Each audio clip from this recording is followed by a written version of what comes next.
76 సంవత్సరాలుగా ఒక సమస్య నలిగిపోతున్నది. 76 సంవత్సరాలుగా దళిత క్రైస్తవుల మీద ఆర్డర్ మెడ మీద పెట్టినట్టుగా ఉన్నది. నువ్వు మారితే ఇది వదులుకొని పో, నీ ఎస్సీ హోదా పోతుంది, ఎస్సీల పేరుతో వచ్చే సంక్షేమ పథకాలు పోతాయి, నీ ఎస్టీ రిజర్వేషన్లు పోతాయి, నీ ఎస్సీ యాక్ట్ వర్తించదు, ఇవన్నీ ఉంటాయి. నువ్వు మారదలుచుకుంటే కత్తి పెట్టి మారు, మాకు అభ్యంతరం లేదు, కానీ ఇది వదులుకొని పో అన్నట్టుగా ఆర్డర్ 76 సంవత్సరాలుగా కొనసాగుతుంది.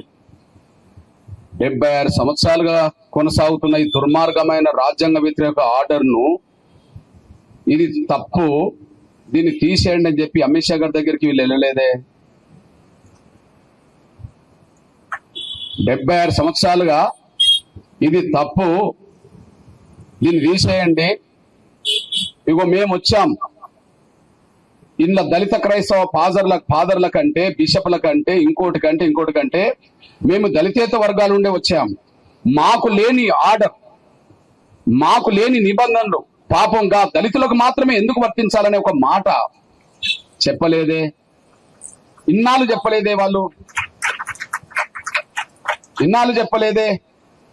కానీ దాన్ని బట్టి అర్థం ఏంటంటే ఆ ఎస్సీఆర్ అనే బిల్లు వస్తే ఎవరికి బయట నుంచి డబ్బులు రావో గా వాళ్ళు మాత్రం పోయి, ఎవరికి డబ్బులు రావో గా వాళ్ళు మాత్రం పోయి వీళ్ళ డబ్బులు రప్పించుకోవడం కోసం అది అడ్డు కాబోతుంది కాబట్టి పోయారే తప్ప ఎస్సీ హోదా రద్దు చేయండి, ఎస్సీ హోదా రద్దు చేసిన ఆర్డర్ రద్దు చేయండి అని మాత్రం 76 సంవత్సరాల నుంచి వాళ్ళు కలవలేని పరిస్థితులు ఉన్నారంటే ఎవరి కిందికి మంట వస్తే వాళ్ళు మాత్రమే అప్రమత్తం అవుతారే తప్ప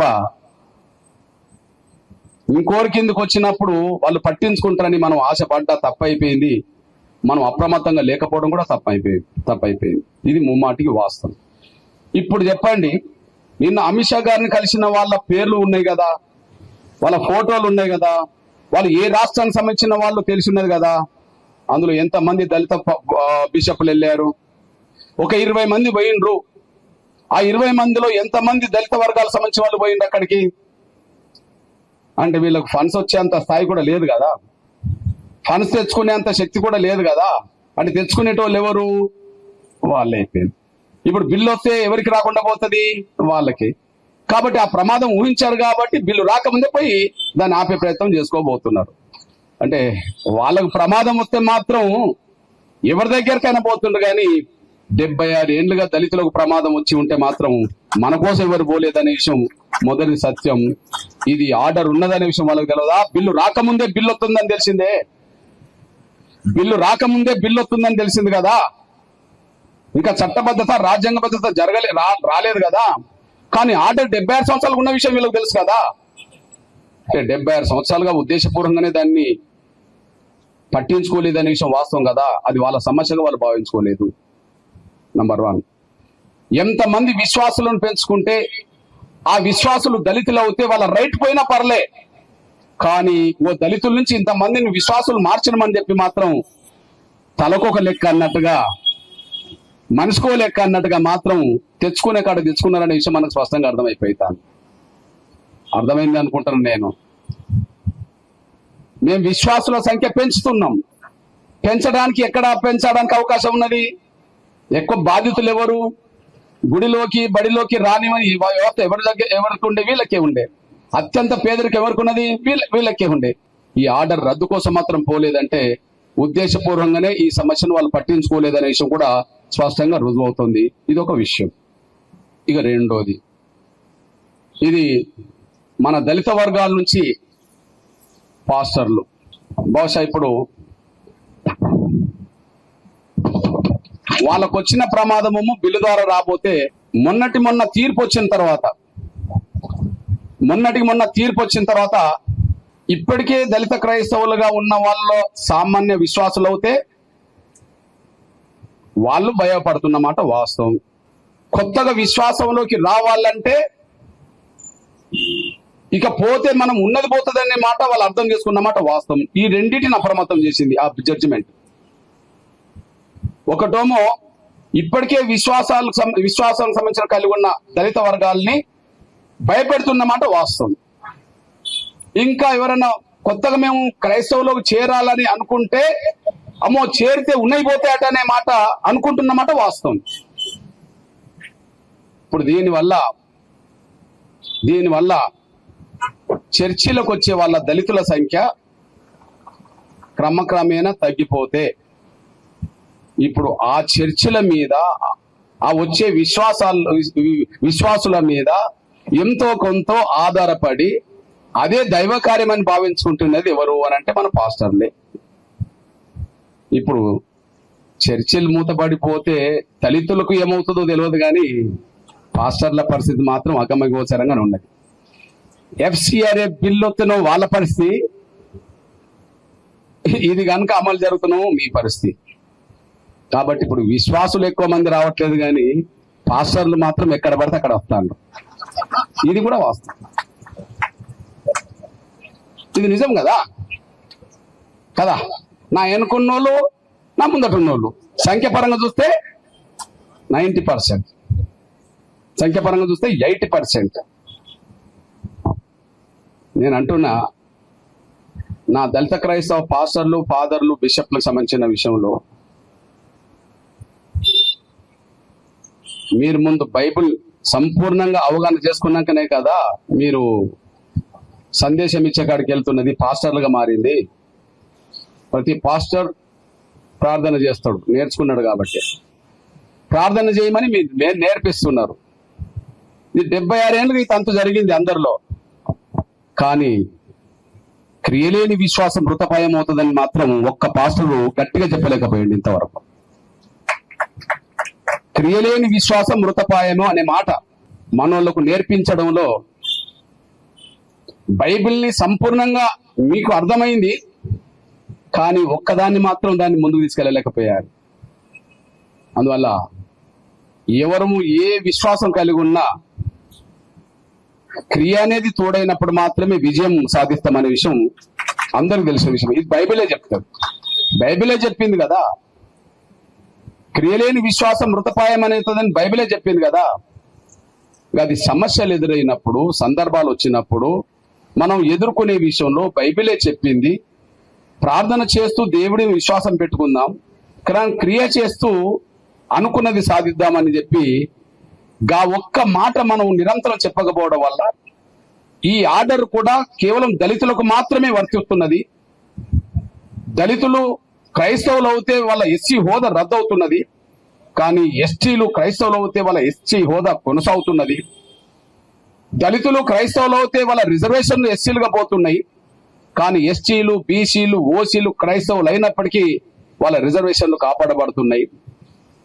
దళితులు క్రైస్తవులు అవుతే ఎస్సీ సంక్షేమ పథకాలకు దూరం అవుతున్నాయి, కానీ గిరిజన, బీసీ, ఓసీలు క్రైస్తవులైనా ఇప్పుడు ఓసీ పేదల పేరుతో వచ్చే సంక్షేమాలు అవి రద్దవుతలేవు. బీసీ పేదల పేరుతో వచ్చే సంక్షేమాలు బీసీ క్రైస్తవులకు రద్దవుతలేవు. ఎస్టీ సంక్షేమం అనే పేరుతో వచ్చే సంక్షేమ పథకాలు ఎస్టీ క్రైస్తవులకు రద్దవుతలేవు. అంటే ఎవరి మీద లేని వివక్షత, ఎవరి మీద లేని ఆంక్షలు మన దళితుల మీదనే ఉన్నాయి. కాబట్టి దళితులుగా దీన్ని ఎదుర్కొందాం, ఆర్డర్ను రద్దు చేపిద్దామని చెప్పి ఒక దళిత వాడల్లో ఉండబడే చర్చిల్లో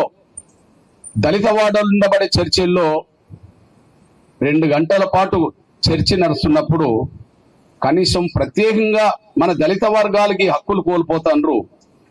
మనం విశ్వాసాన్ని కలిగి ఉందాము, కానీ మన సమస్య మీద కూడా పోరాటం చేద్దాము అనే విషయాన్ని ఆ 2 గంటల్లో ఒక 20 నిమిషాల పాటు ఒక స్పెషల్ క్లాస్ గా గనక మొదటి నుంచి కనుక పెట్టుకోగలిగితే ఈ సమస్య ఇంత దూరం ఉండేది కాదు, ఎప్పుడో పరిష్కారం కావడానికి దారిపడేది అంటున్నా నేను. ఈ సమస్యను అడ్రస్ చేయడానికి వచ్చే మన వాళ్ళ దగ్గర ఈ సమస్య చెప్పకపోవడం కూడా, సమస్యను చెప్పలేకపోయాం, పోరాటాన్ని కొనసాగించాలి, క్రియలేని విశ్వాసం మృతపాయం అవుతుందని చెప్పి మన బైబిలే చెప్తుందనే విషయం చెప్పలేకపోవడం వల్ల కూడా ఈరోజు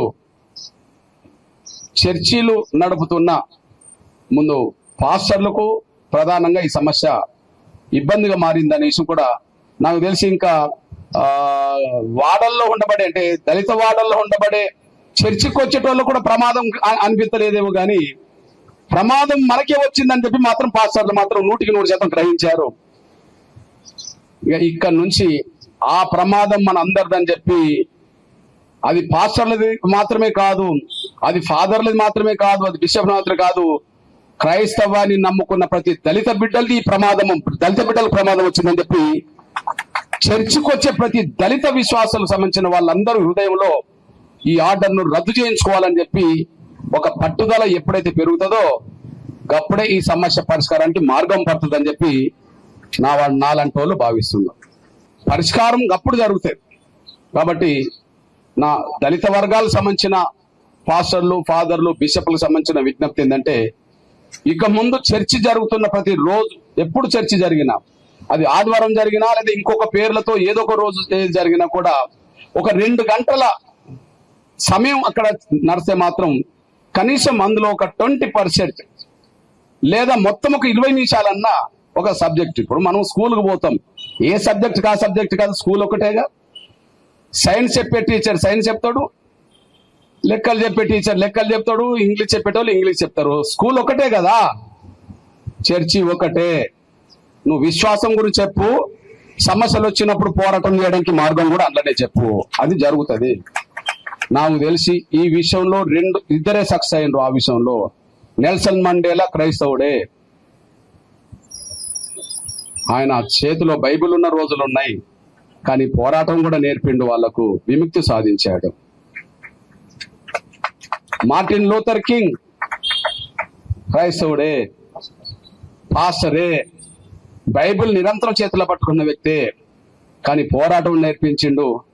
ఆడ అమెరికాలకు సంబంధించిన నీగ్రోలకు సంబంధించిన వాళ్ళందరికీ ఒక విముక్తిని కల్పించిండు అతను.